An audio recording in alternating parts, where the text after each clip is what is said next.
All right, we'll start. Guess it's just you two.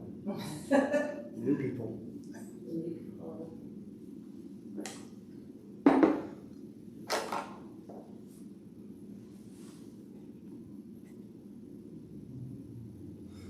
All right, so we'll start with real estate perspective.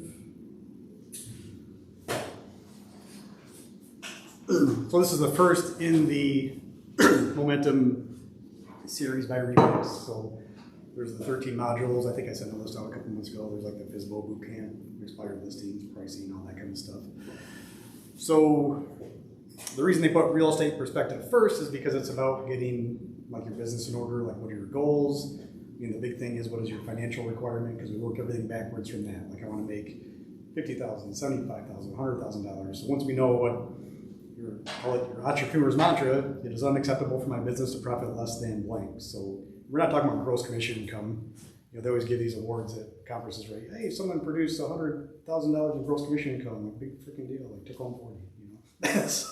so this class is not about, we're not talking about gross commission income. We're talking about what you want to take home in your check. At the end of the year, you want to be able to say, I made this much money that I brought home.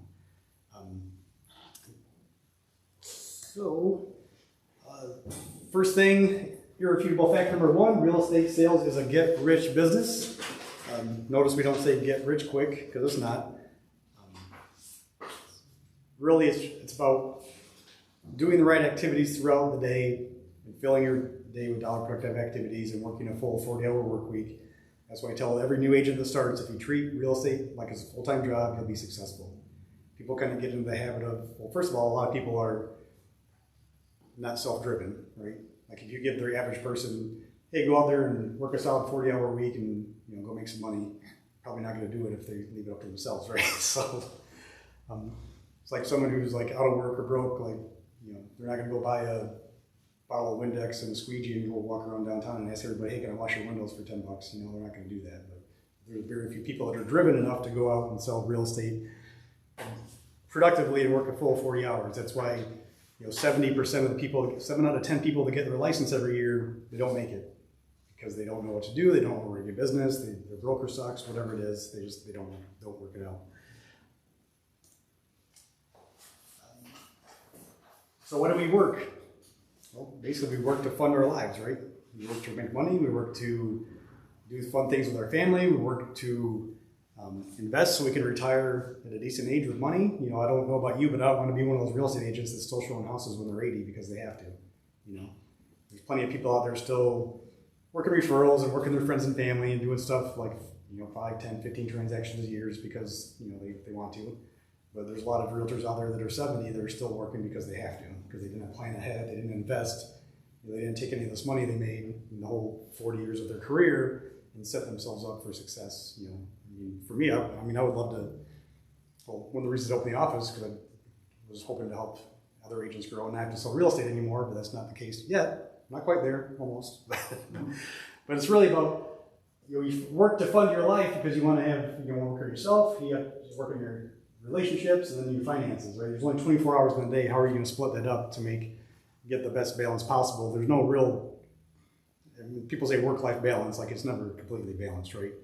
Like when you're new to real estate, you're going to spend a lot more time building your business. When you're in your real estate for 5 years, then you could probably take the foot off the gas a little bit and do more stuff with your family. So there's always a balance, an unbalanced balance to the whole situation. Like I need to work in my business and build my business. When I first started real estate, like I didn't turn down any lead. You want to see a house on Sunday at 6 o'clock? Great. If somebody called me and wanted to see a house on Sunday at 6 o'clock now, like I'm giving it to somebody else. Like, no, I don't want to go out and work on a Sunday night at 6. But when I was new, I would do that. But so you just have to find out where you're at in your career and adjust these things accordingly.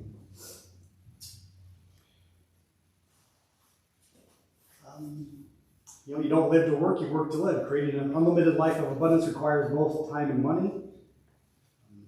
So you've got your earned income, which work is a necessity. Like I have to go out and show houses and list houses to make money. Or at some point there's passive income. I've taken some of the money I've made in real estate, I've bought investment properties, I've invested in other things that give me passive income that I don't have to do anything. It just brings in money by itself. Income properties, one says 100% passive because you do have to do some things, right? Or if you don't even want to manage it, you could hire a management company to take care of that for you.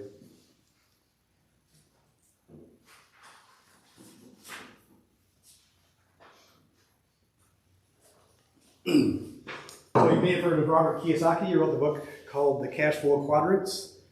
What are the different areas of your life that you can make money? So you can be an employee, which a vast majority of people in our country are employees. They work for someone else. They're W-2 employees. They get paid in salary or hourly rate. You can be self-employed, where you're working for you, you're developing yourself, developing your systems, but still the money that comes in requires you to be involved, which is where most real estate agents are. So you make a lot of money, but it's also a lot of your time, right? So if you're going to make $100,000 a year, then you're probably working 50, 60 hours a week. This is where most agents stay, which is perfectly fine. There's nothing wrong with that. I mean, there's a lot of real estate agents still in the business today that have been selling real estate 30, 40 years. They've never hired an assistant, never built a team, never hired a buyer's agent. They're like, I just like selling real estate, so that's what I'm going to do. That's perfectly fine. There's nothing wrong with that. That's where most agents stay. Business owner is where you're finding and developing others. Passive income with a little bit of risk. So this would be like a real estate agent who's building a team, right? Okay, I have enough business to where I can hire an assistant and pay them, and I have enough business where I can give my buyer leads to a buyer's agent. Or where I'm at the stage now where, I thought I had enough good ideas that I could help other agents, so I just opened my own company, and now I make money off of the agents that work here. So there's maybe 10 or 15% of realtors go to this business owner stage where they either build a team or they go open their own company.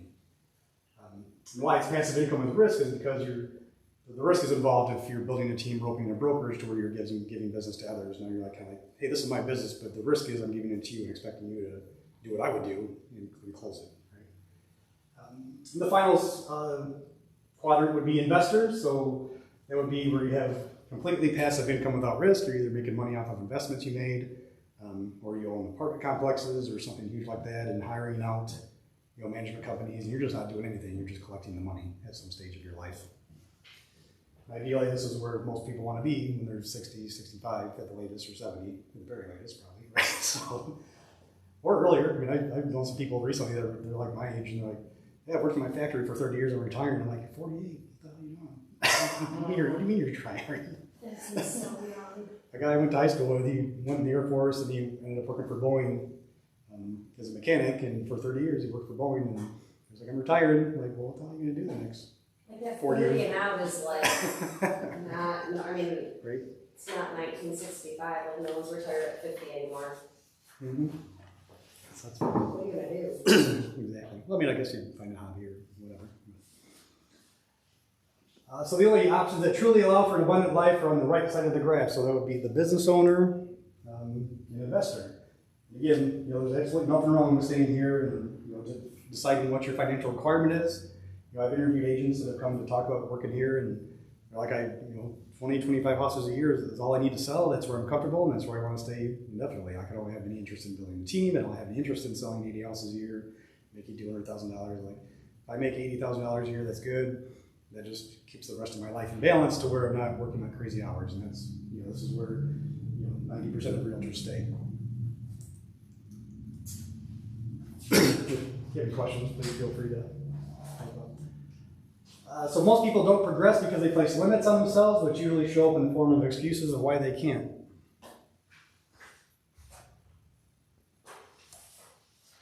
In order to create a life of abundance, you must train and think in unlimited terms. So this is the participation part.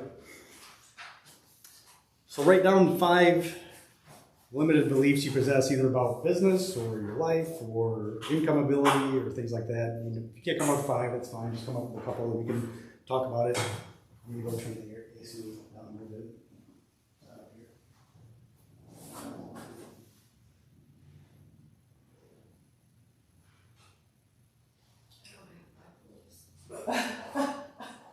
Here. I don't know what my beliefs are. Oh my gosh.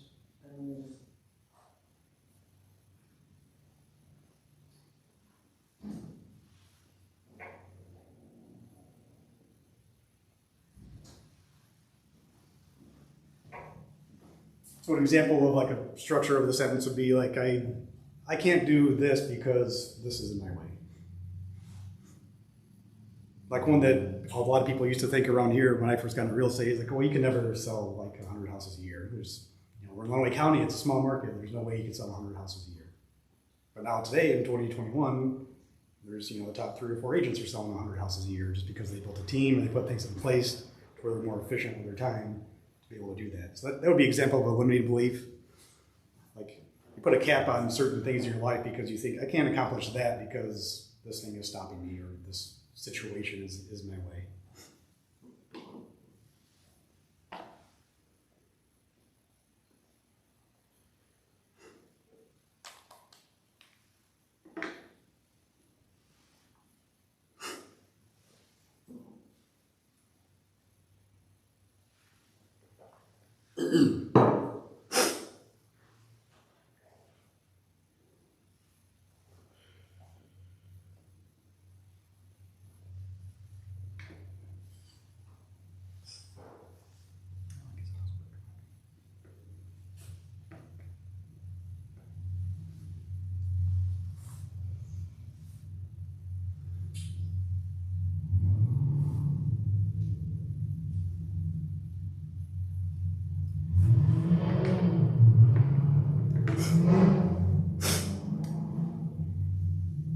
Isn't there a big white tent on?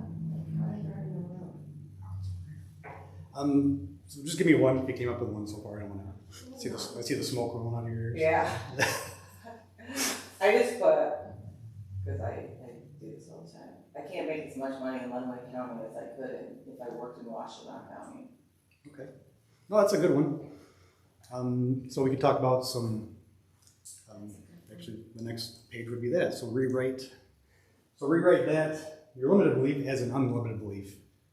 Like, so what would be the amount of money you think you could make in Washington County that you can't make here? Like throw it at whatever the huge number is. Is it 100,000, 200,000? So I would say I can make $150,000 in real estate in Illinois County if I put the right systems in place and I'm more efficient with my time and protect my calendar. So a way to do that would be of not working with unqualified buyers. Like,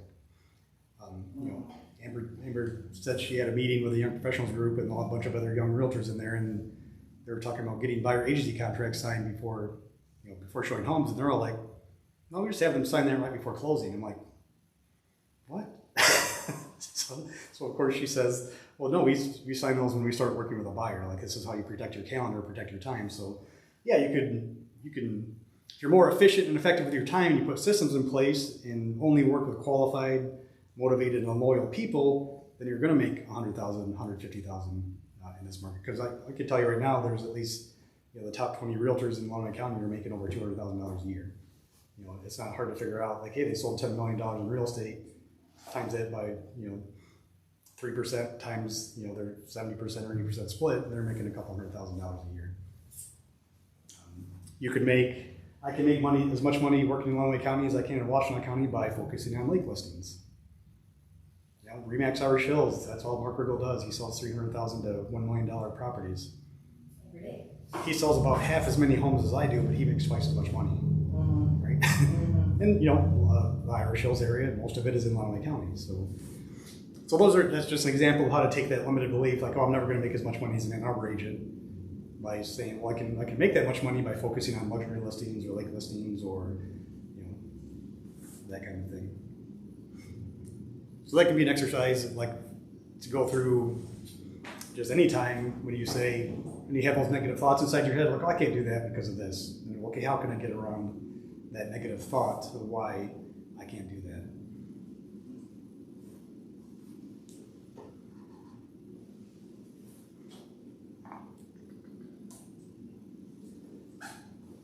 So keeping an open mind, growing to your next level requires you to do something beyond what you're currently doing. Doing what you're currently doing at more effective, efficient levels by improving and leveraging yourself in your business by developing systems. All 3 require growth and change, and we know generally people are afraid of change, right? So it's about getting comfortable, being uncomfortable, stepping outside your comfort zone, because obviously everything you have now is a result of what you've been doing. So if you want something different, you need to kind of get out there. For example, like people that know me on a personal level know that I'm generally pretty quiet. Like if you went back and talked to anybody I grew up with and told them that I was going on stage and speaking in front of people and teaching classes and recording all these Facebook videos, they'd be like, "Shh, Jeff Rising? Oh no." But I understand that,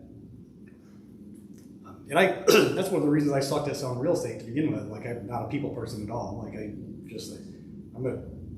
I'm probably what you'd call like a transactional based realtor from like, hey, you want to buy a house? Great, let's go find a house. But I don't need to hug you or any of that crap. Right? Yep, I don't need to know about cousin Billy's Bobby, whoever died last night. Whatever. Let's just go look at some houses, man. But I understood that I need to turn those things on when I'm talking to people. You have to start identifying, hey, is this buyer one of those emotional people that likes to talk about things, and so then you just kind of play along and you can, we could be genuine about it. It's not faking. I don't believe in the phrase "fake it till you make it," but you can adjust your personality for each different client that you're working with based on what you feel is going to be more effective. So, Right. and I also understood that when I learned that coaching and training agents was something that I was more passionate about, I understood that, okay, I'm going to have to get up in front of people and talk. I'm going to have to do these Facebook videos and all this stuff. But now I've done it so much that it doesn't, I don't get nervous at all or anything like that. So that was like stepping out of my comfort zone. But once you do that long enough, those things become easy, right? For people that like do podcasts and stuff, they were probably scared shitless the first time they recorded a podcast, even though no one's watching. Like, you're just recording something. What's the big deal, right? but you've done it 100 times. Now it's just like, I'm just going to turn my phone on and record something and upload it to Anchor FM, and now it's on iTunes, whatever. So just about getting comfortable, being uncomfortable, stepping outside your comfort zone. So keeping an open mind. There's a lot of people that are learning based, where I know what I know, and there's always more to know. They always want to learn something new, right? And then there's, of course, the people that are ignorance based. I know what I know, and I'll ignore everything else. Hey, what's that dumb statistic that X% of adults never read another book after they graduate college? Like, it's something ridiculous, like 70% or something, right? So those are the people like, yeah, I've learned everything I need to know. There's nothing else I need to know. I'm good. So the point here is that you want to be, the fact that you're here today indicates that you're learning based. You're here to learn something, right? But can someone be learning based but not committed to self-mastery? So there's a lot of people that can go to, I'm going to come to this class right now. Right, great, when's the next class? Cool, when's the next class?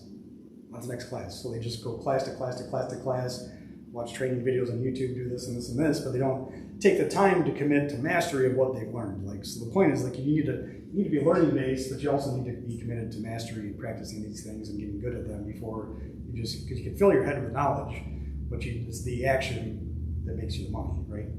So taking the things you learn and putting them into place. So don't learn just for the sake of knowing, learn for the sake of growing.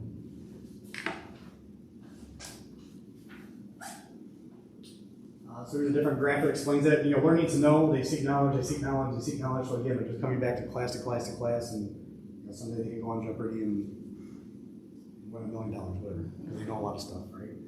Learning to grow is you're going to come to these classes, you're going to clarify the choices, you're going to learn the things in the class, you're going to take action on that by practicing scripts and dialogues, and just you're going to take the physical class. Okay, I'm going to do that for the next month and see how it works. I'm going to go call every for sale by owner I see in Zillow and go through this physical dialogue process and see how it works. It's taking action. Then by doing that over and over again, you're going to build those habits. You're going to get better at it and better at it. You're going to shape your character around that. Like, hey, this is how I talk to FSBOs. I've done this 20 times now, and I've learned this. Like, don't say this instead. Don't say this, and how to talk to people. Then you're going to determine the destiny and control the legacy of your business by getting good at the things that you're doing.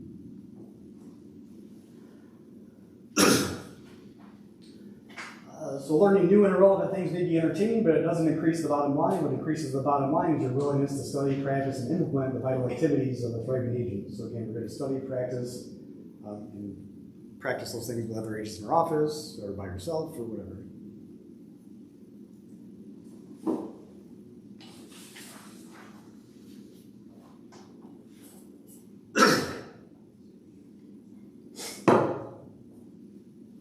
So So this is Pathway to Mastery. You hear the material for the first time, you have that aha moment, like, hey, this is cool, I can do this. You're going to study the SPA, study, practice, and take action, then reinforce. We call it SPAR, study, practice, action, then reinforce the behavior by going on and doing it.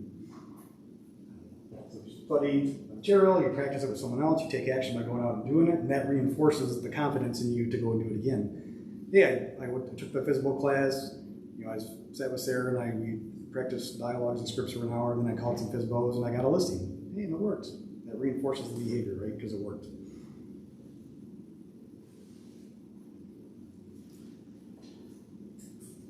So here's the 4 different quadrants of success, right? So a lot of people, this is obviously the worst part, being unintentional and active. Like I don't want to do it. There's like zero motivation down here. This is just a path to failure, right? They don't know what they want. They don't know what to do or how to be successful. A lot of people are up here like I know what I want, but I'm just not willing to do the work. Like talking to you, yeah, I want to sell 100 houses a year. Great, awesome. That's as hard as they get, right? They have this goal, the transactional goal, right?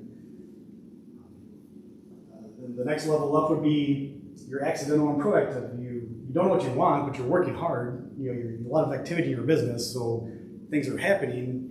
You're closing sales. You're working with buyers. You're bringing buyer leads. So you don't really have a goal that you're working for. You're just kind of going through your business through hard work only. But it's a lot of frustration because you're spending a lot of time. It's maybe working 40, 50, 60 hours a week, but only closing 1 or 2 a month. Like, yeah, I'm getting some sales, but I feel like I'm spinning my wheels doing a lot of extra work I don't know what I'm doing because I don't know what my goal is. I'm just doing work.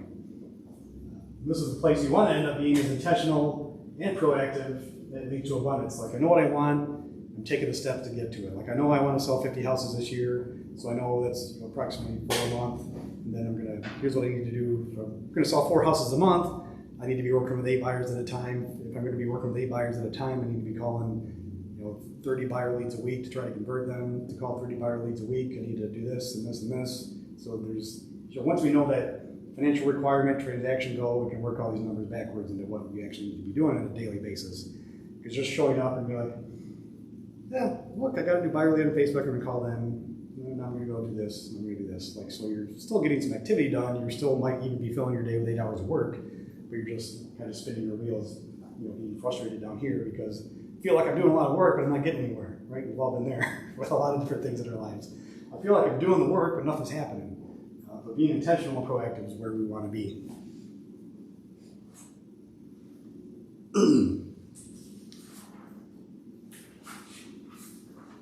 So why do people succeed? The internal dimension, giving an overwhelming burning commitment to take action, an intense feeling of passion stemming from specifically divine aspirations and plans. So you have the passion, you have the desire to succeed in this business, but we need to find, okay, what's the plan to get there? So the internal dimension is more about the willingness than anything else. Like, hey, I've got the will, I know what I want to do.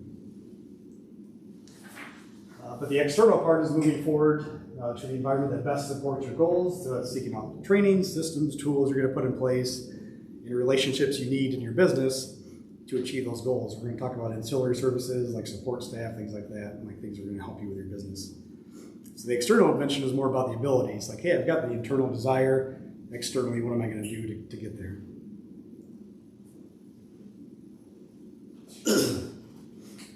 So how do we become intentional and proactive? So we need to, I need glasses, I can't see that. So define your aspirations. Okay, what do you want? You must be specific. Again, we're going to talk about what's your financial requirement, then we get down to a specific transaction goal, and once we know the transaction goal, we can do everything else pretty easy. Develop your goals, plans, and strategies for achievement. Like, what is the goal? How am I going to get there? And what strategies am I going to use? My goal is to sell X number of houses. My plan is I'm going to use 10 of those a year are going to be for sale by owners. So that then my strategy is going to be the for sale by owner boot camp dialogues that I'm going to do. So that establishes your direction. So your motivation plus your training equals what your expectations are. So then you're already intentional. Okay, we know what I want to do. Now we need to be proactive and implement the vital activities to move towards those goals and plans. Then, of course, you need to be accountable on a weekly basis, either with an accountability partner as your broker, or team up with someone else in the office, or we're going to tell everybody about your goals, your spouse, your friends, family. Hey, this is my goal. Like, people like when they want to quit smoking, if they don't tell anybody, they never do it, right? But you tell 10 people, hey, I'm quitting smoking, you know they're going to give you a hard time when they see you smoking, right? So that's why, when you know, it's kind of the same thing here. We're going to tell people what your goals are. We're going to tell a lot of people that you're going to hold you accountable, because then if you don't do it, you're going to feel worse, because you're going to feel like it's easy to let yourself down. It's hard to let other people down. We all know this about everything in our life, right? You know, there's a lot of times people are afraid to ask for help, but if one of your friends asked you for help, what would you do? You'd go help them. So why do you think if you ask for, why is it a pain in the ass for you to ask for help for someone when it's really not? Because they would do the same thing for you, right? So again, tell everybody what your goals are, because they're going to hold you accountable, because we don't like to let other people down. If you guys can't see that screen, I can show that shade if that helps. Can you see it okay? I can see it, yeah, on my angle. Okay. So this is the formula for abundant success. So all of these things are just working together. Consulting, which is what we're doing here. Consulting, training, coaching, develop your goals, plans, and strategies, determines the direction, plus training. Training gives you the knowledge and skills. Again, leads to action. Accountability gives you discipline. Again, we're going to tell people what the goal is, myself and whoever holds you on as an accountability partner. That's going to keep you disciplined and create focus in your life. And we're going to mastermind group, which is talk to other agents. We're going to have meetings like this and all throughout the year, which again reinforces that behavior. And then you have your support staff that's going to help you succeed, and all these things lead to success. It's a big, long thing to lead to here.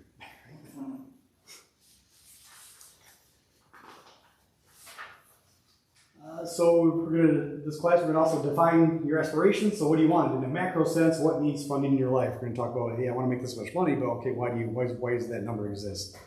Like, hey, here are my household expenses. Here's, you want to save money for kids' college. I want to save money for vacation. I want a new car.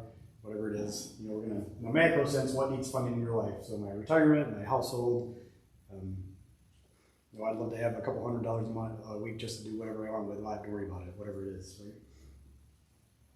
Then how badly do you want it? So all aspirations begin as a want. However, wanting something is simply not enough. Therefore, your wants must evolve if you expect them to be realized.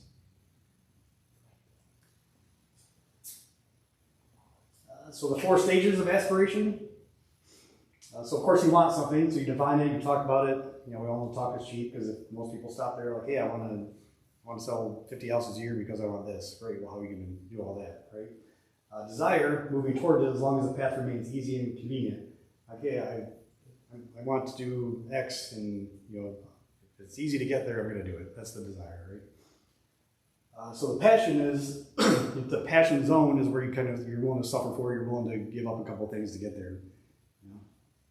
Obsession is going too far. We don't want to hit stage 4. Obsession is where you're really letting it take over and totally control your life, which becomes unhealthy. I've seen a lot of real estate agents burn out over the year because they hit obsession stage, and like, they're not going to stop until I do this, and then everything else in their life goes to shit, right? Like they get divorced, their family falls apart, whatever. So we want to stop at 3. We want to be passionate about what we want to do, but we want to, we don't want to get to the crazy stage to where nothing else matters except closing deals, right? No one is passionate about making more money. When you think about what you want to accomplish with the money is where the passion comes from. We're not shooting a rap video, we're going to make it rain, that's all cool. Like, hey, I'm passionate about making money, that's all I care about, right? It's about the things that the money provides in your life and your family's life is where the passion comes from. Like, I would love to do X with my family, and it's going to cost us $10,000 to do that. If I sell 3 extra houses next month, that's going to cover that, or whatever. You can be passionate about that, right? That's going to get you up in the morning and make those calls, calls to people, those cold calls. Or that's going to send you out on a Sunday afternoon when it's nice out to do an open house, and all your friends are at the pool or whatever. I'm passionate about making the money because it's going to cause this in my life. If you're going to just do an open house because you want an extra couple $1,000s from a sale, and that's the only thing you want, like, oh, I'd rather be at the pool with my friends probably, or you're going to resent being there, right? So. Which I haven't missed open houses during COVID, so that's fine. Get your Sundays back.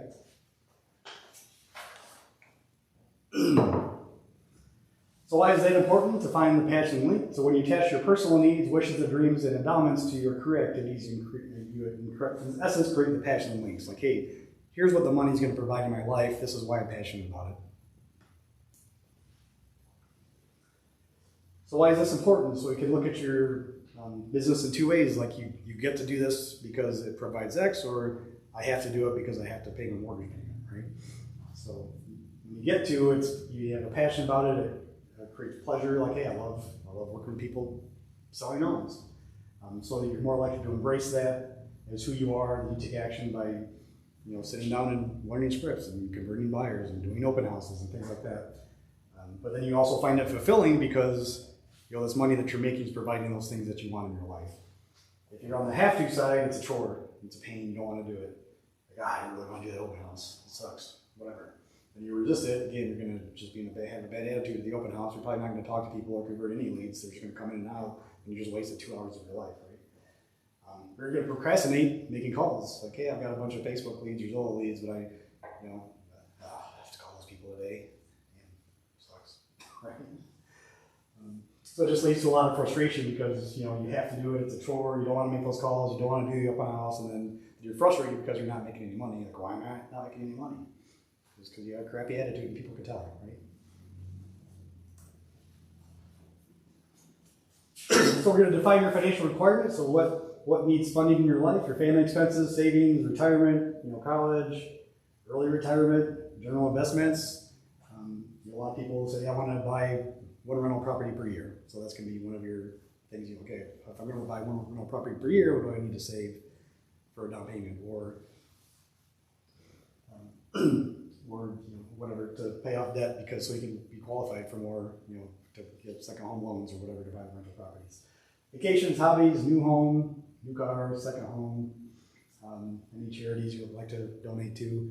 And I would love to donate $5,000 a year to Habitat for Humanity because I'm really passionate about Habitat. So that's actually $100 per month. So that's why I'm passionate about that. So we're going to put that on your requirement. So be intentional and proactive with your money. So this is going to be like, hey, these are all my expenses, and this leads to this, so I need to make X amount of dollars. So we don't have to spend a lot of time on this, but we can do a budget if you haven't already. So then again, not funding something in your plan should ignite a feeling of pain. Like, man, I didn't have any closings this month, so I wasn't able to put that $500 in my other account for my Habitat donation. It sucks. Or I didn't have any closings this month, so I'm not going to put $500 in that savings account for our family vacation. Like, that should just be a little painful for you a little bit. It's got to hurt, right? To make it worth it. So you can write yours down and share it with me if you want, but whatever is your entrepreneur's mantra. If one of you want to give me your number, I can do some numbers on this sheet over here to tell you how we're going to get there. I just put $100,000 in there just because everyone likes the six figures, right? Let me get my calculator out. So I guess my question is, would it be fantastic if I made $100,000 from March to December? Mm-hmm. Yeah. But I know that's not necessarily, I'm not saying it's not impossible. Right. But it's not necessarily a reality, like first year in real estate, yeah, so we're always. Do you know what I mean? Yeah, so we always talk about, we could talk about just in general for next year maybe. I mean, let's be serious, I've worked 4 days a month for the past 5 years, so anything over $20,000, I feel like a millionaire. Right. You know what I mean? Because we obviously,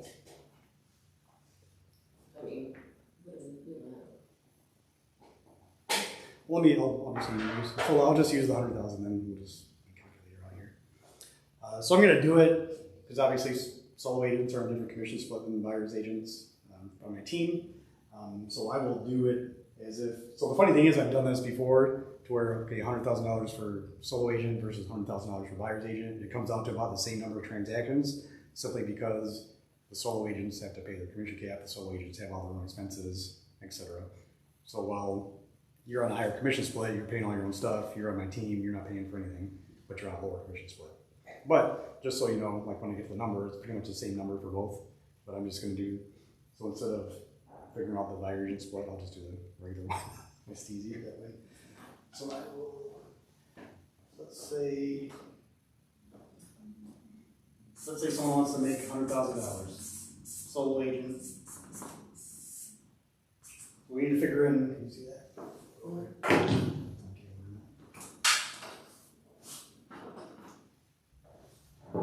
Let's call it the path.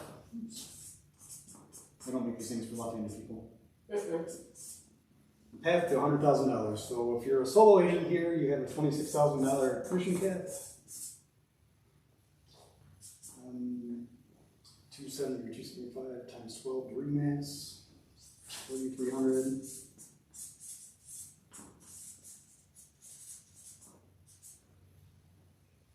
65 nonetheless, 70 plus your annual dues. Let's call that 1,400 Elcar. So if you had to guess a number, Sarah, like what do you spend on advertising per month, or what is your plan to spend on advertising per month? $500? Approximately, well, right now it's a little bit more, but just like 300. Okay. So let's just call it 12,000. Advertising. So we're not going to count in. So these would be business expenses. Anything like gas and stuff like that, I would consider like it's like more like a home expense we can drive around. So we're not going to count like gas and things like that, but we're going to talk about what does it cost you to work in the real estate business, and that's what you're going to take home. And your home expenses would be your health insurance or whatever if you had it. If you're paying separate for that. So if you want to take home $100,000 from here.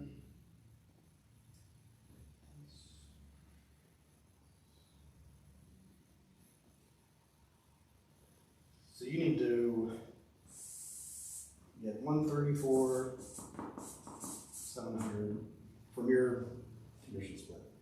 So the reason I figured the commission cap up here instead of doing 70-30 is we're just going to base this off 100% commissions because we're going to assume you paid your cap separately.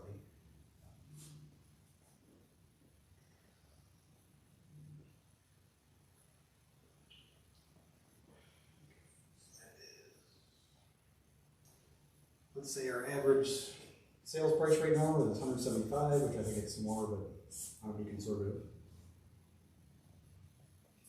Times 0.03.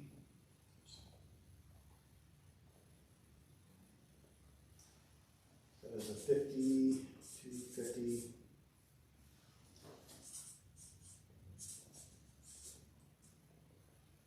$5,250 gross commission income. And there's obviously the 5% broker service fee comes off the top. That's 262.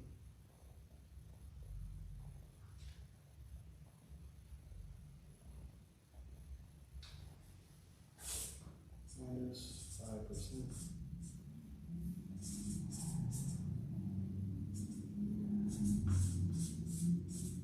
It's $49.90. Let's just call it $5,000. Keep the numbers easy. So let's say your average, every time you sell a house, listing or selling, listing or buying, you're going to get $5,000, right? So 134. So you've already paid your commission cap separate. You just run your check on January 1st, and you're on 100% commission the rest of the year.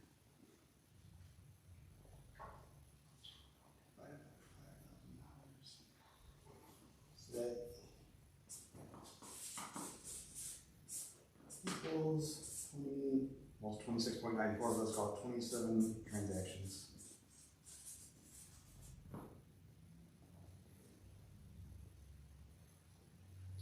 Divided by 12 equals 21. 3.25 per month. You sell 2.5 houses per month. If you sell 2.5 houses per month at 175 average sales price, then you're going to make $100,000.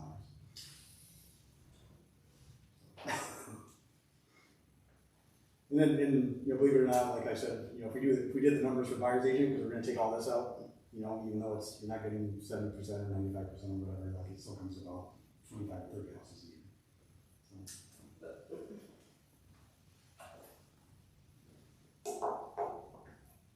Well, let's just, because I know that they're like the average home sale price is $175. Mm-hmm. But I feel like the average buyer is not at 175. Do you know what I mean? Like, so how? Yeah, so I could pull it up real quick, but I won't. No, that's fine. So like my average sales price is about 150 or 160, and some other agents here are about 125 to 140. So Right, that's what I guess that was my. let's do it off of 125.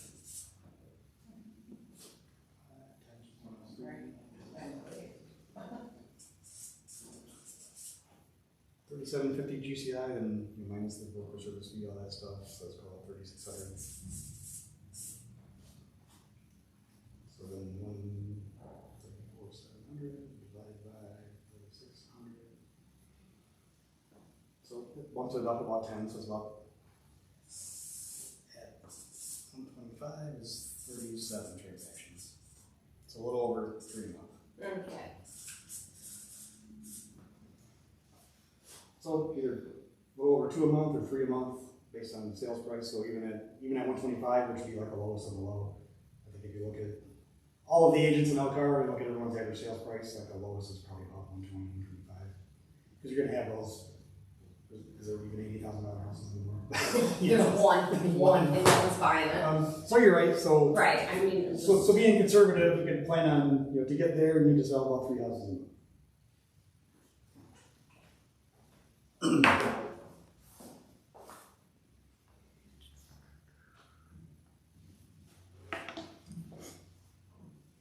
And you and I we can work up some numbers later and show you on paper how it works for your commission split.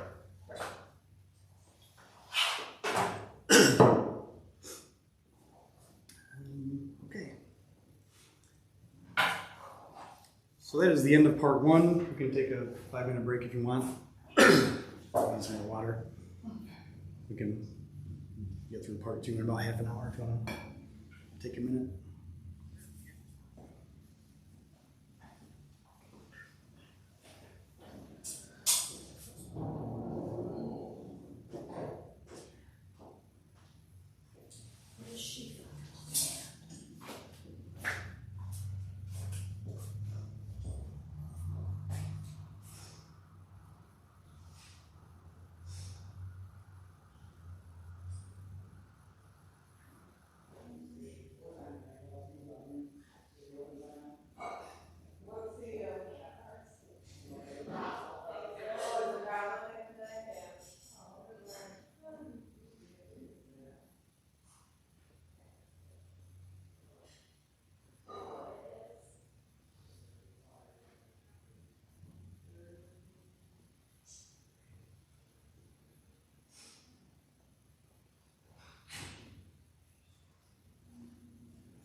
Freaking out because you took his advertising off of it. Okay, that's it. Okay, cool. Yeah, you gotta put a name on it. Okay. Alright, I'll let him know. Alright.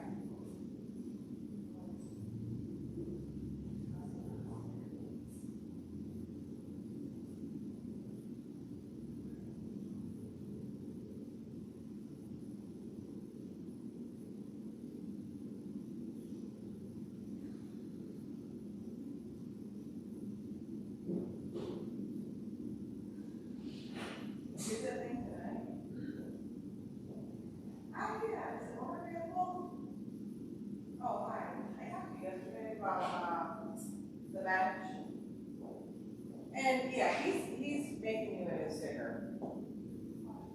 So, okay. Yeah, no worries. Yeah, he was just waiting for them to print it. He's gonna put yours back on. Yep, no worries. Thank you. Great, bye-bye.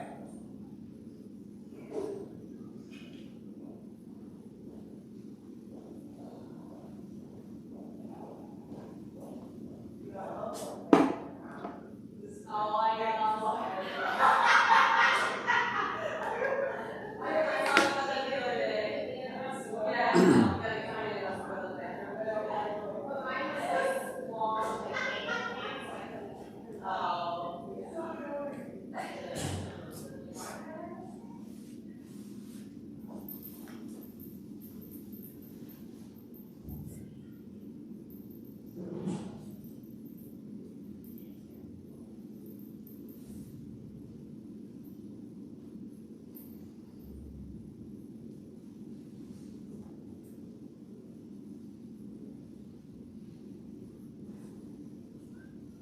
Five-minute break.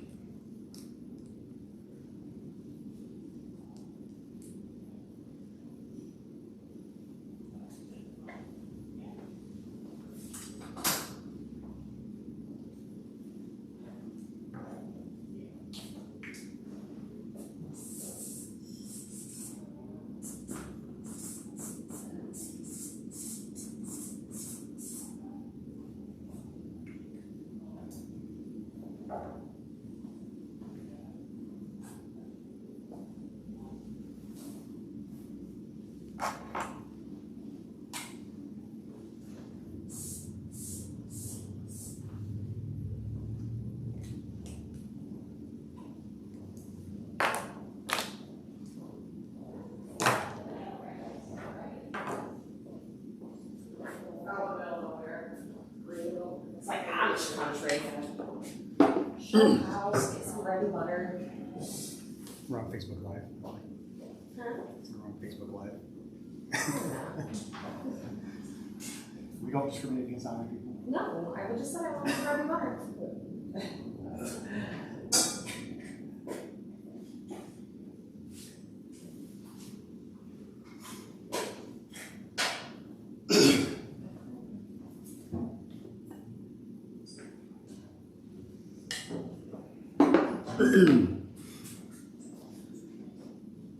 All right, we'll get through this.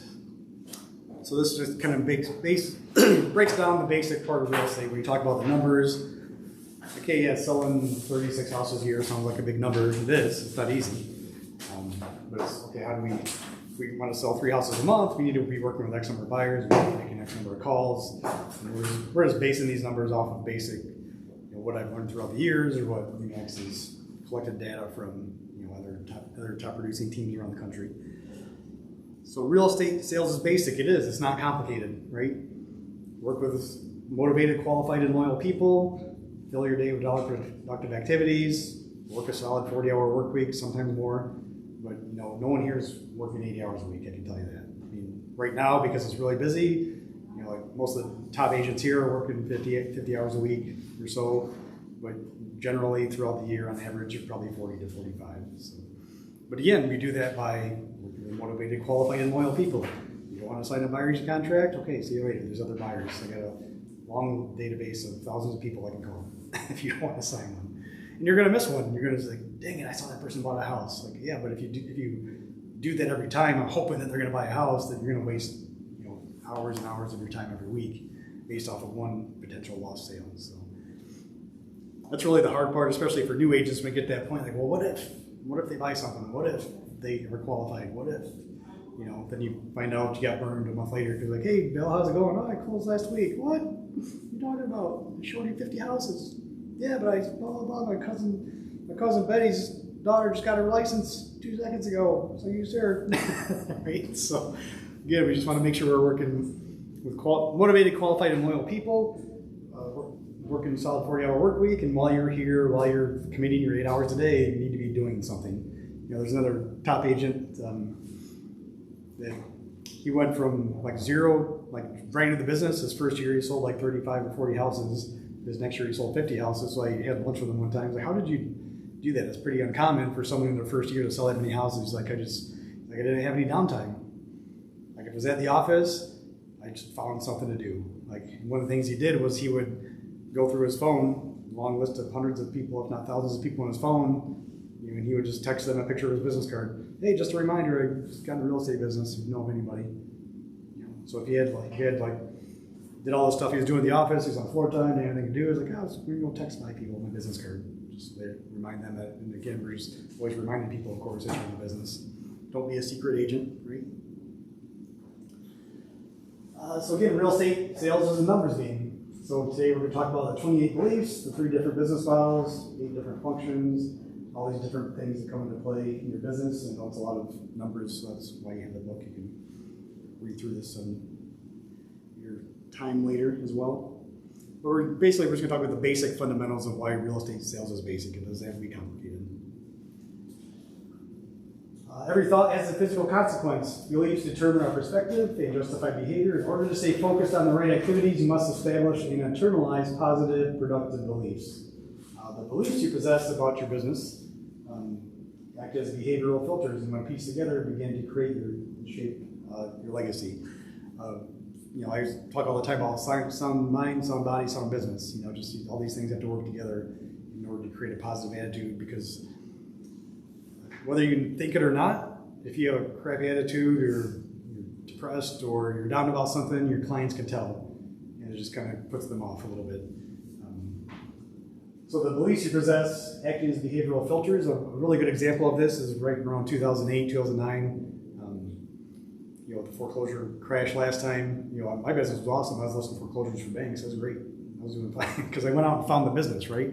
It's like, well, there's a bunch of foreclosures and Maryland had just closed, 300 jobs gone, a lot of different things were going on. It's like, well, how am I going to get business? I'm going to start contacting these banks, right? But if you talk to the average realtor around that time, like, hey, how's business? Oh, it's terrible. Can't get any listings. Everyone's getting foreclosed on. Nothing out there qualifies from a buyer's financing. If you're having trouble now with RD, just imagine when 8 out of 10 listings was a foreclosure, right? Back then. But that was their belief. Their belief was when you talk to them, business sucks, business is terrible, you can't find any business, all the houses are crap, all this stuff. And that's why when in 2006 and 7, Elcar had over 300 agents in it, and it went down to about 140 over the course of 2 years. Half the people left the business because they had that crappy attitude about, all these things are happening to me, instead of saying, okay, this is happening, what am I going to do about it to control my business? There's a lot of people in this business that didn't list foreclosures that made it through that time. What they do, they went out and found investors and people to start working with. They had cash to go buy these houses and flip them. So there's plenty of people, and there were still regular listings, but just not a lot of them. So you had to figure out again how am I going to be one of those agents that gets those listings that aren't underwater, and sell those. And so there's always a way to get business in real estate. Whatever's happening in the market, you just have to, again, not look at that as, hey, this is happening to me, but looking at it objectively and say, hey, that's what's happening in the market. What am I going to do in my business to make sure I'm still successful? So dissecting the beliefs that you have, it's a belief, it's a habit of the mind. Keep repeating that to yourself, and it becomes a habit, right? Acquired by frequent repetition, this can be positive beliefs, right? These positive things you're thinking can become a habit by frequent repetition, and then you accept that as truth. This is the truth about the current state of the real estate market, and this is the truth about what I'm going to do to make a difference in my business.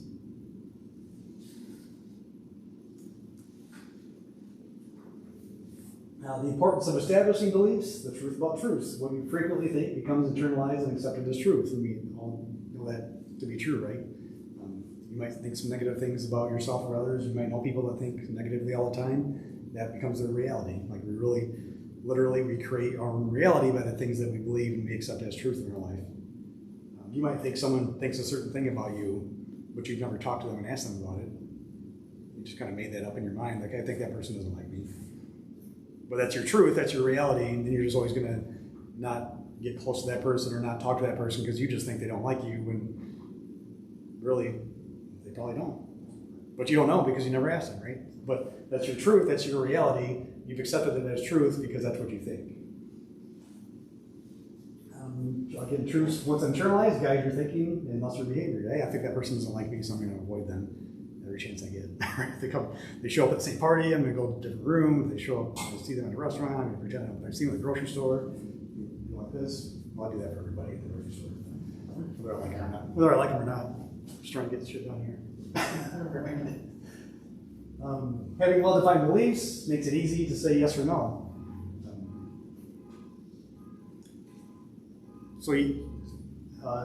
Number 4, so having well-defined beliefs make it easy for you to say yes or no. So if your belief is, I will be successful in real estate by working with motivated, qualified, and loyal people. They need to be all three. They need to want to buy, they need to be qualified to buy, they need to be loyal to working with me. That's my belief, that's my reality. So it makes it easy to say yes or no when they say, hey, can you go show me this house? Hey, did you talk to Bill at Old National Bank yet? No, I just didn't get to it yet. I don't know if okay, well, hey, you need to talk to the lender first before.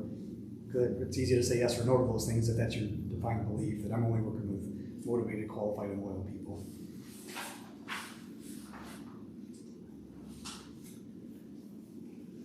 So the 28 core entrepreneurial beliefs, there is no growth without discomfort. Again, we talked about that.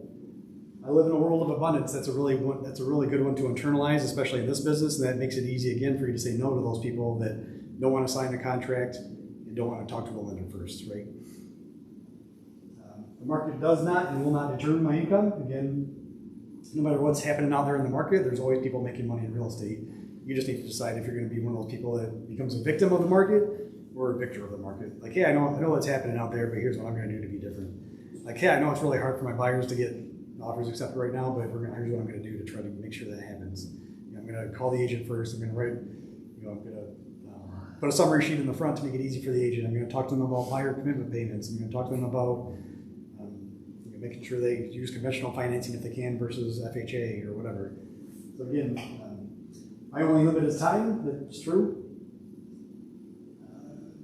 Success stems from duplicable processes and systems. We have systems and processes in place to make it easy for you to conduct your business. The person that's frustrated out there in that frustration quadrant, that's just, they're working hard every day, but they don't have any systems in place for what they're doing, so they're kind of just spinning their wheels. Like, hey, I'm getting stuff done, but I still really feel like I'm making any progress. Because they might not even have a database or a CRM that they're using or anything.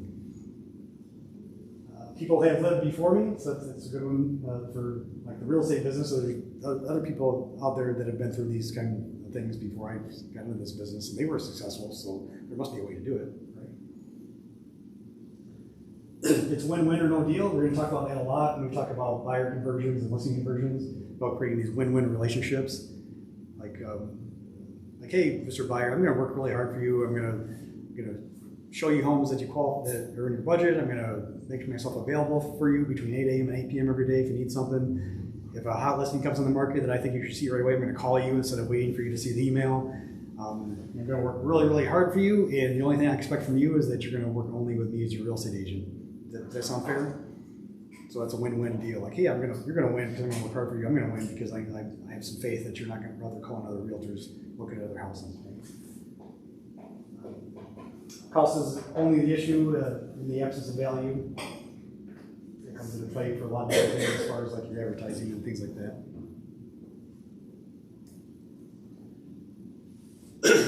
Real estate sales beliefs. Again, real estate is a get-rich business, and real estate sales is basic. I will not convert 100% of the leads if I don't generate, right? You need to have the leads before you can convert anything. People will trust and follow, but I can logically and tangibly explain. That's really good in the buyer conversion dialogues or like listing appointment dialogues. If I can logically and tangibly explain it, then they're going to work with me. And it's unacceptable to leave my clients money on the table, whether you're working negotiating for a buyer or you're working negotiating for a seller. Like, your job is to work for them and spend their money like it's your own money, right? So, 5 listing beliefs. Homes sell for 2 reasons: price and exposure. Pricing game is all about justification. Pricing is neighborhood specific. What gets put in motion stays in motion. We talked about this in the listing class about, not in this market, but when we go back to a normal market, when people want to, well, if I list it high, I can always come down. So we talk about what gets put in motion stays in motion. Yeah, but you can list it, if you're listing a high with the intention of coming down later, like once you start coming down, it just keeps going down, right? Yeah, it's been on the market 30 days, let's drop it 5,000. 45 days goes by, it's still not selling, let's drop another 2. Like, so you end up below what I told you in the first place because you wanted to start high and work your way down. And pricing homes is not an exact science. That's true always in any market. I mean, I've obviously been on listing appointments where the other realtors have went and, hey, you told me 200, but this other agent told me 220. I'm like, well, everyone has their own opinion of value, and again, it's not an exact science. Like I might take into consideration neighborhood, or you get a lot of traffic here, or whatever. Those things all come into play. That's a good thing about getting an appraisal done. The appraiser doesn't take into consideration, hey, you live on a busy street or whatever. They're just looking, they're going to take a house on West Maple and compare it to a house on College Avenue just because of the same size, right? But they're not going to take into, but in a buyer's mind, the traffic count and the junky house next door or whatever comes into play for the buyer because they're looking at it, but the appraiser doesn't take those things into consideration. So that's why pricing homes is not exact science, and why we're seeing all these appraisals out there. They're like, oh, I can't believe it appraised for that. It's like, well, because you took a house on the 1,000 block of East Maple and compared it with a house on Michigan Avenue next to you're in college. Like these two things, one of these things is not like the other. But if you look at the square footage and but structural, it's the same. yeah, so that's why Right. that's why it's able to happen. Buyer beliefs. Time reveals all. Again, the longer you work with a buyer, the more you're going to learn about what they want. You might get a new buyer. It's like, yeah, I really want a house in Madison Township, 3-bedroom, 2-bath ranch, and then they send you some listings from Zillow that are in the city of Adrian, a 2-story colonial house from 1920. Okay. Well, you told me you wanted this, but again, time reveals all as things go on, different things come out. Motivated, qualified, and loyal people buy homes. Again, they want to be motivated to buy. We hear that all the time from people. Well, the right one will come along. We go, great. You want to pay me by the hour then, or what? What's going on here? Qualified, of course, qualified to buy. They have the money. They have they're qualified for a loan. Then, of course, loyal. They're going to be committed to sign a contract with you to work with you only. Having a process reduces the risk that comes with a buyer. So a lot of people skip number 25. They just get a floor call or they get a buyer lead and they just start showing them houses. They don't have a process that puts them through like, hey, here's my buyer consultation. Come in for 15 minutes. Hey, here's what a purchase agreement looks like. I'm going to show you this before I shove them in front of you when you're ready to buy a house, because you're going to feel like you walked out and bought a used car or something, right? They sign here, sign here, sign here, sign here. Right? We'll have that happen to us. Then having the conversation about a buyer agency contract on the front end that says, hey, this is cancelable, by the way, but this just says that you're allowing me to represent you in a home buying transaction, and also it's telling me that you're committed to working with me only as your agent.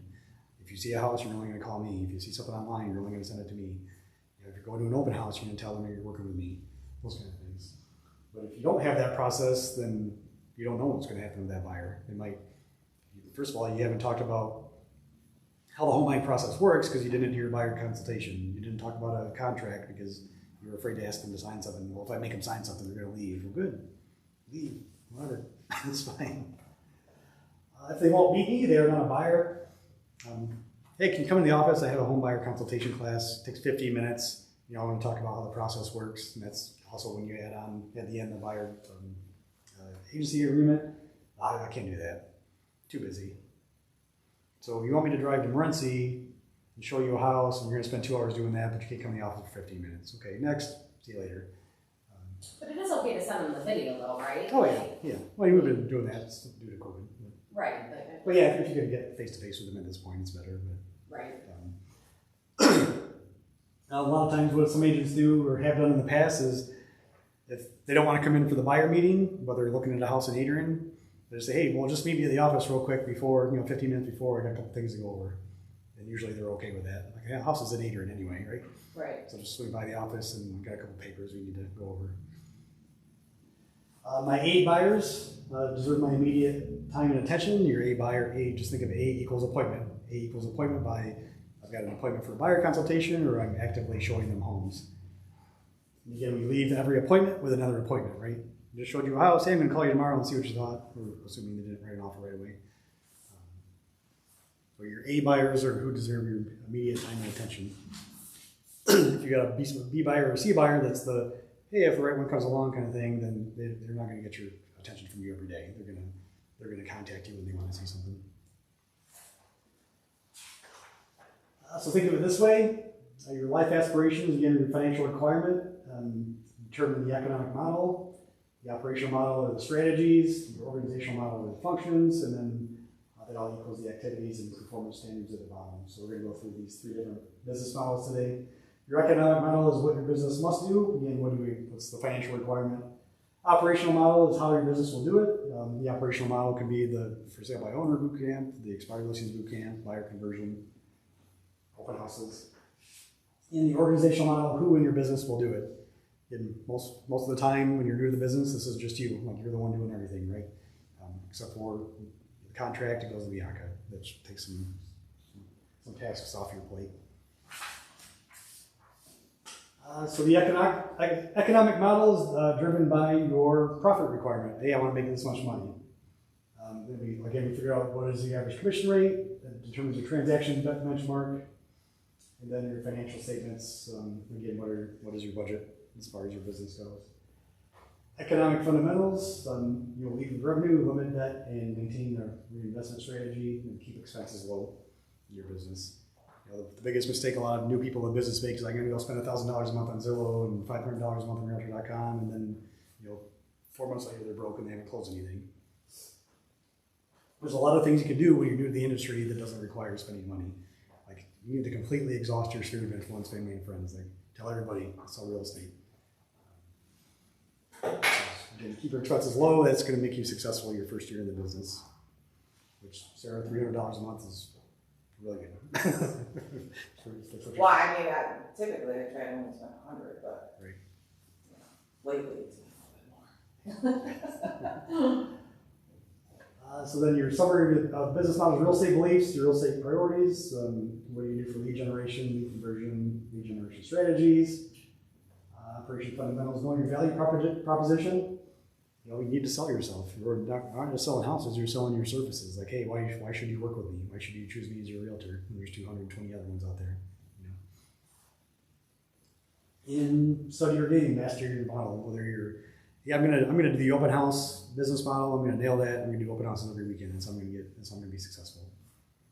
We will talk. I don't know if it's in this class or a different one, but your 3 pillars of income. Like, what are the 3 things that you're gonna do to get business? I'm gonna do open houses. I'm gonna do Facebook, and I'm gonna buy Zillow leads. Whatever it is. There should always be at least 3 things that you're doing. And you can't do. You usually stop at 3 because you can't do everything. Okay, I'm gonna do these 10 things. You're not gonna do any of them effectively, right?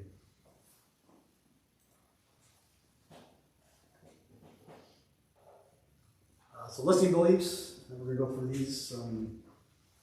Complete job descriptions for everybody in your listing team. Knowledge, your skills, expectations.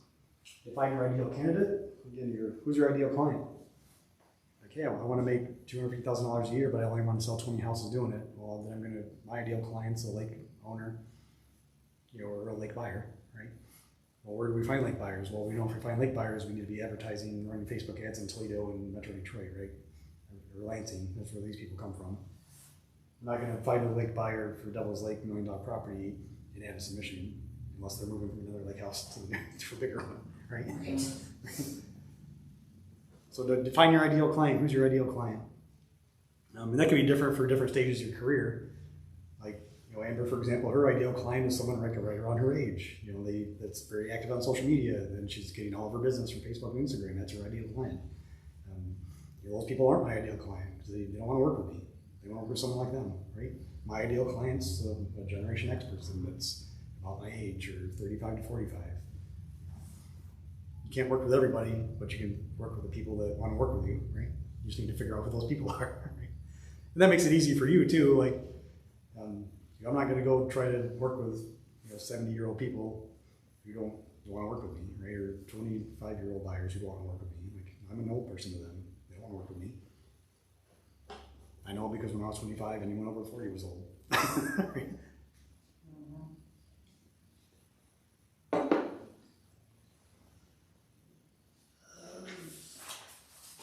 So real estate is a low margin, high volume business. So high commission, high volume, low commission, high volume, high commission, low volume strategy are the only valid business economic models. We want to have make a lot of money, but not have to do that much work for it, right? So that's how we can build your business around average sales price, lake properties, things like that. We don't really have a luxury market here in Illinois County. So I mean, the lake market would be our luxury market compared to other cities.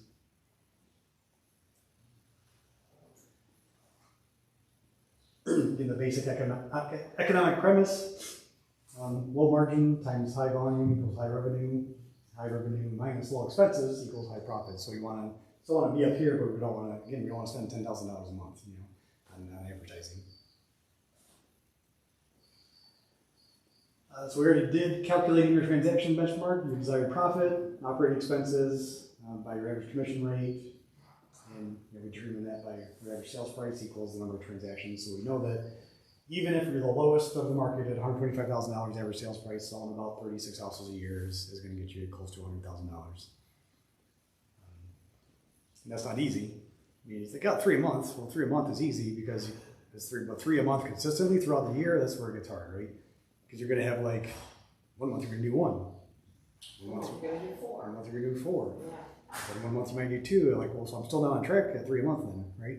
But no, wouldn't it be an average, right? Yeah, so you mean the average would be, your goal is the 36 a year, right? Right.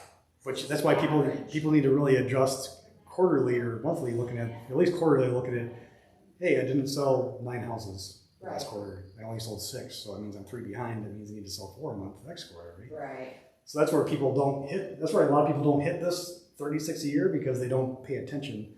Like January they did 2. It's the winter. February they sold 1. Winter sucks. Also 6 in June, which they probably do. Sell 6 in June.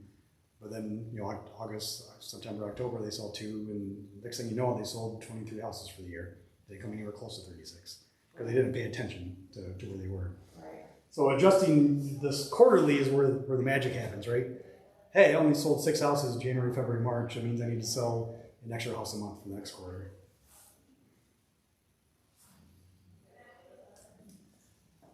We don't need to go through all this. This is just, you guys aren't really we don't really need to focus on, you're not going to do a lot of land, you're not going to do a lot of commercial if you do any at all. You could probably figure out, if you're working with any investors, that would be a good thing to know. But really, we don't, small listings, big listings, it doesn't really make a difference. We have a basic, this would be for a bigger team that's hey, we have buyers agents in our team that work with this type of buyer. We have buyers agents in our team that are luxury buyers. Same thing for buyers, small buyers. Small buyers, large buyers, it's not their physical size. Got a lot of big buyers.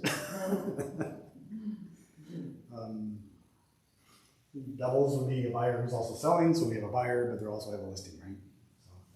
So, then investors, referrals. So this would be a good one for the buyer side. I mean, the listing side is a little bit too complicated. Small listings would be for our market, anything under 150. Large listings, and I would think we have medium listings, 150 to 250. Then large listings would be 250, in my opinion. Devils, lots. I don't do a lot of acreage for lots. Very little commercial. But keeping track of referrals and things like that would be good to know too, especially on the buyer side.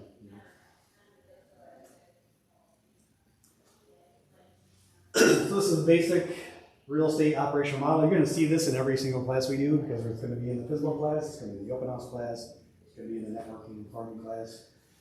So the first thing you're going to do is you're going to prospect. So let's say, for example, we're talking about the open houses. So we're going to prospect, we're going to hold an open house. That's the action you're taking as far as the prospecting. You're going to generate leads. How is that going to happen? Well, we're going to walk in. Look, I'm generating leads all day. Just coming through the door. That's generating leads. So those are new leads that are coming through your open house. So once you generate that lead, you get their information, you follow the script at the open house, then you're going to convert that lead to a buyer and say, hey, how about I follow up with you? Hey, I got your information here. Is it okay if I follow up with you tomorrow to see if there's any other houses you saw today that you're interested in making an offer on? Oh, nobody else asked me that. That's awesome. So you've already set yourself apart as different, and you already have a better chance of converting that lead versus the other 5 open houses they stopped at. You're going to service that lead. You're going to put it in your client care system, whatever that is, your lead street, whatever CRM you're using. We're going to use Chime. So now we're going to market to and get them under contract. Somewhere around here, we're going to get them under contract for the sale. Then we're going to market to that relationship. Okay, got a buyer, I'm gonna ask them for referrals, I'm gonna post on Facebook, I'm gonna post a picture of the closing table, website and pay for them. Again, we're gonna put them when they're in the client care system, then they're on our marketing plan, we're gonna get referrals or reviews from them. And hopefully that relationship through marketing is gonna create more leads from that person. So we got the new lead, but then now they're trapped in our little circle here, right? Okay, now you're stuck, you're in my loop where I've got you as a client, but now I'm gonna hopefully get more clients from you being my client. And invite them to client parties like we just did, things like that. Same thing for for sale by owner listing. We're gonna get that listing, we're gonna convert them as a seller. Now they're a listing, now we're gonna put them in our client care system, and we're gonna market that relationship because we're gonna put a yard sign in the yard. We're gonna run open houses, we're gonna put just listed on Facebook, and hopefully all that marketing from that relationship generates leads. So the point here is like you're gonna get one lead, but hopefully that turns into a lot more from that one person. So these are the courses that we'll go through over the next several months. Expired boot camp, which is, we're going to do it because I really think probably about the end of this year or next year, we're going to start seeing expired listings again. And once the market kind of balances back out, there's going to be homes that don't sell. Because people still have this idea in their mind, like, the market's awesome, we can overprice it. Well, it doesn't really mean you can overprice it. Hot market doesn't mean overprice, hot market just means you're selling like hotcakes, right? Physical boot camp is a really good one. Open house boot camp is a good one. You can start doing open houses again, I'm pretty sure. Marketing, referrals, again, asking for referrals. There's a statistic I heard only about 15% of agents even ask their past clients for referrals. Like they're just afraid to ask for referrals for some reason. So we're going to talk about how can you ask for referrals and not make it weird. Lead conversion, listing objections, boot camp, pricing, buyer conversion, and the business classes, which is what we're doing today, leveraging your time, how to do dollar activities, and I haven't done team builder yet. We can do, a couple of people are asking for that, so I might do that this year.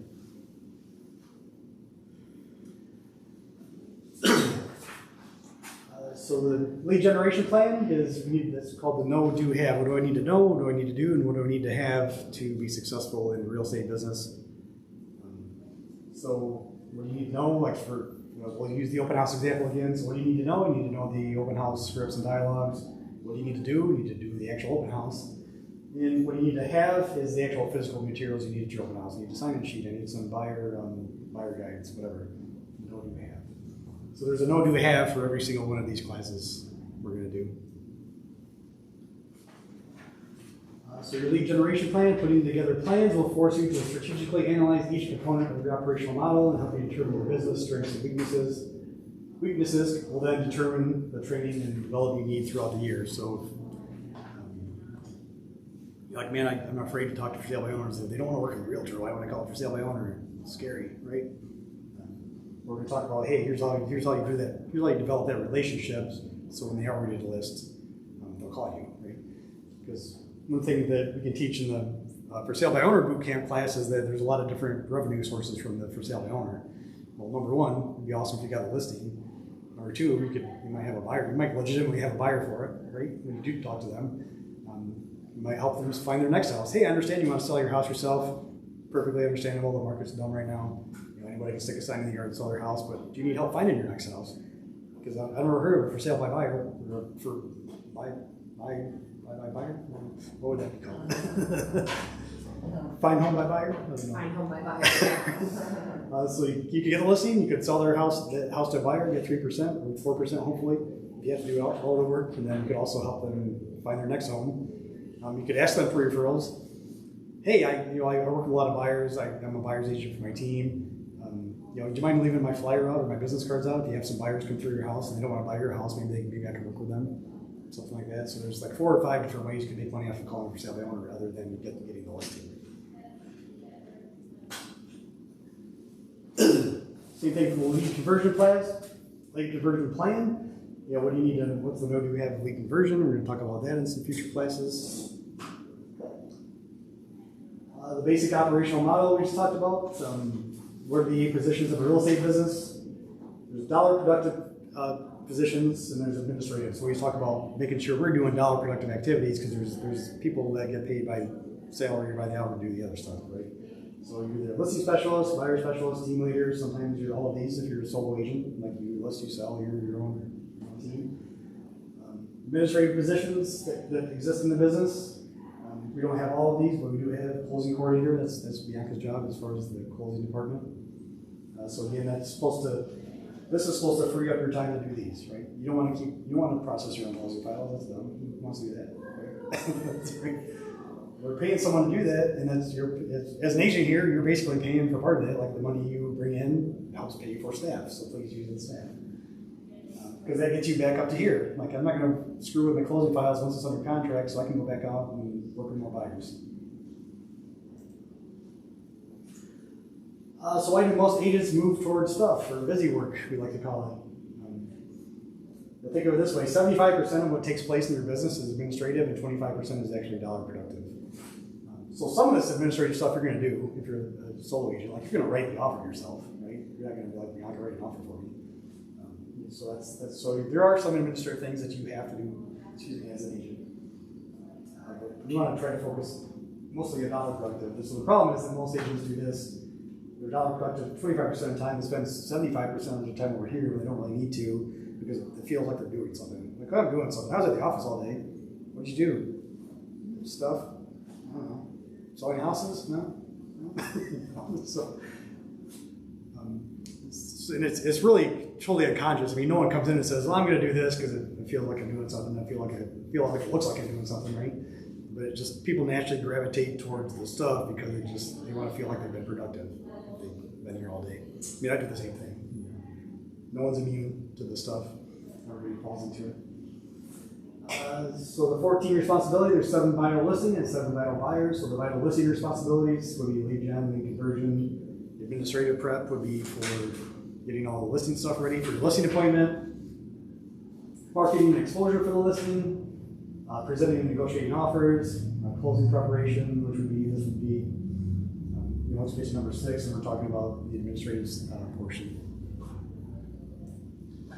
And same thing for buyer, lead gen, lead conversion. Administrative prep would be actually writing the offers or getting prepared for your buyer consultation meeting. Actually showing them homes, which is going to take most of the time. Or I guess right now, probably writing and negotiating offers is taking more time than actually showing the homes, right? Probably. Then of course, closing prep and post-closing activities. Post-closing activities are the asking for reviews, asking for referrals, inviting them to client parties, all that kind of stuff. Making sure they move, making sure they transfer utilities. Is there anything else that can help you now that you're moving into your new house? Things like that. So there's 3 types of activities in your business: vital, relevant, and irrelevant. So the vital are things that you have to do. Like you have to go show the house. There's no way around that, sorry, unfortunately. Relevant, things that they need to get done, but you don't necessarily need to do them, right? Then irrelevant activities are things that should be ignored completely. Like I don't need to do that, and I don't need to delegate that to anybody. This is just an irrelevant activity. 6 ancillary arms for the real estate business. These are people outside of real estate that help you with the things you need to do. So the mortgage company, 60. So there's some of these things we don't really do. Like there's the 16 touch. These are all the follow-up plans where you can hire companies to do that. That's why it's on the ancillary arms, because you're not doing it. You're just hiring a marketing company to send these postcards out for you or whatever it is.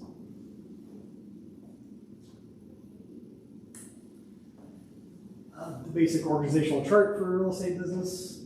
So this would be like a large company or a large team. There's the owner, there's the team leader, listing specialist, buyer specialist. So again, if you're a solo agent, there's just a lot of this stuff you're just doing by yourself.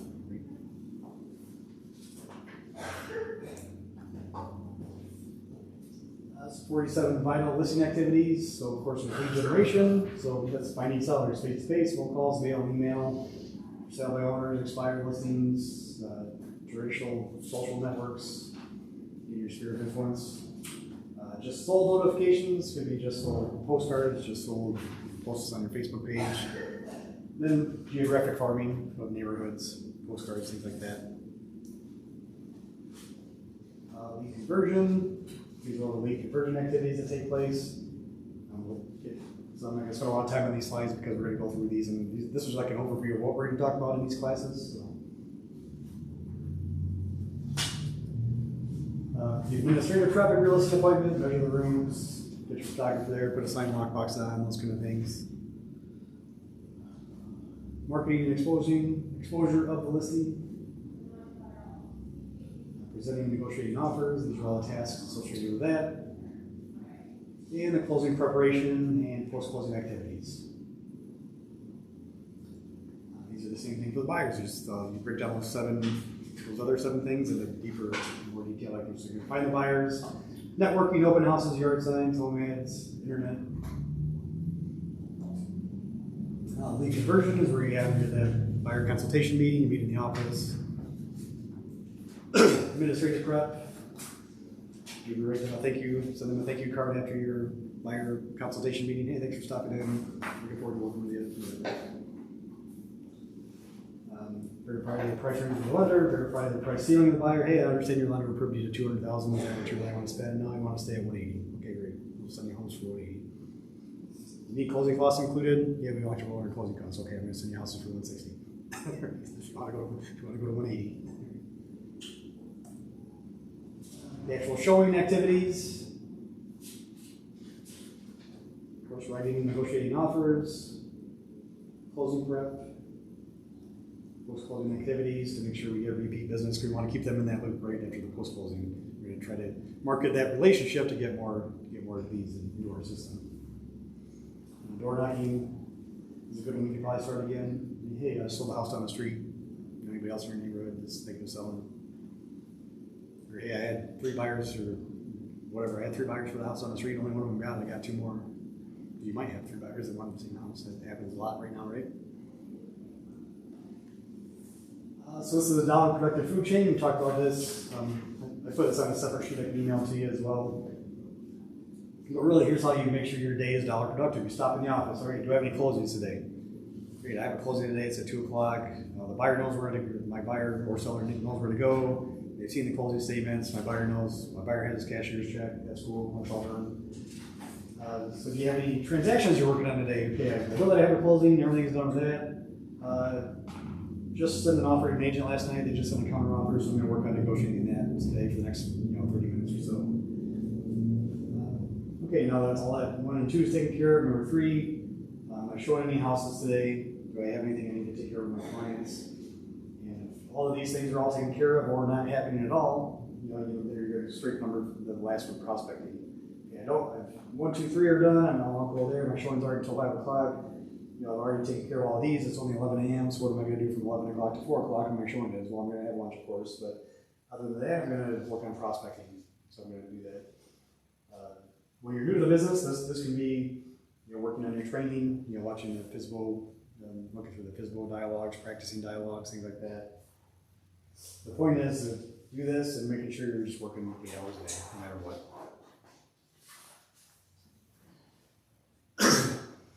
So this is dissecting your transaction benchmark. If you're a solo agent, like, hey, I want to sell 36 houses a year. Well, how many of those are going to be listings versus how many are going to be buyers? And it'd be awesome if 30 of them were listings and 6 were buyers because it's easier, right?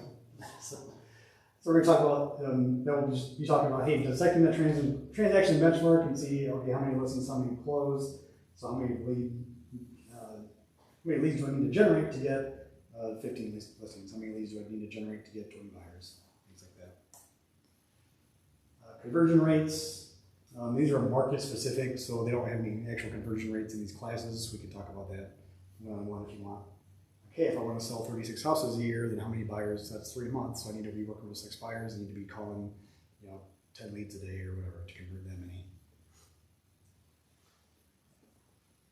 So again, there's no such thing as time management because you can't manage or control time. Everyone has the same 24 hours in a day, so how are you going to spend your 24 hours?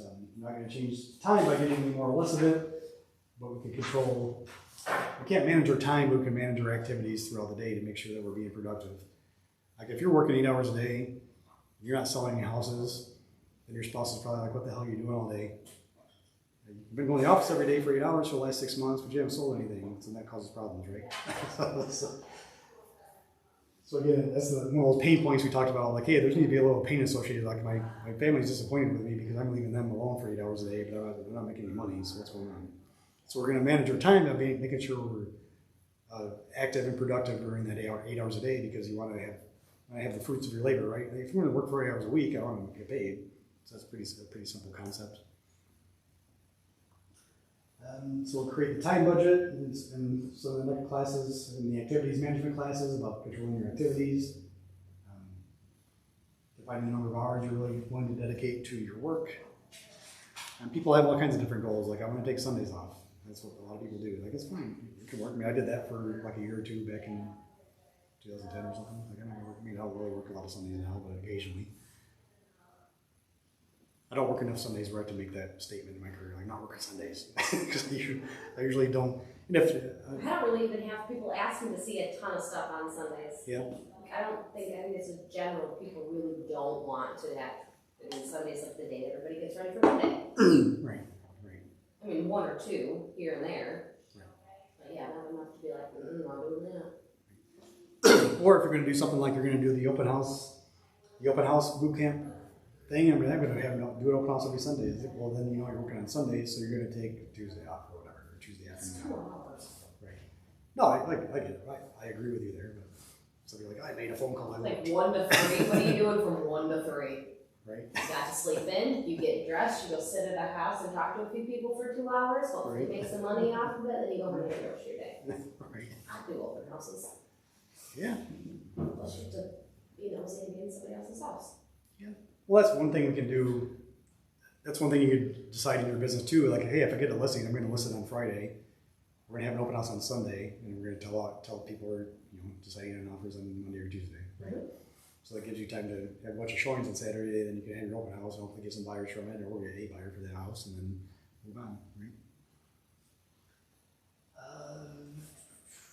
All of your time should be blocked out in one of 4 categories. Of course, lead generation, lead conversion, client care, actually working with the client, then personal development. You want to always, again, we're going to be learning based, but we're going to commit to mastery. So we can sit through these classes, but you need to spend a little bit of time doing the study, practice, take action, and reinforce. And these are just supplemental pages to build your budget if you want. It's really nothing we need to go over. That is really it. That is the basic overview of the Momentum training program. So we will start scheduling these every Thursday now that I feel we can comfortably do that without anyone getting sick.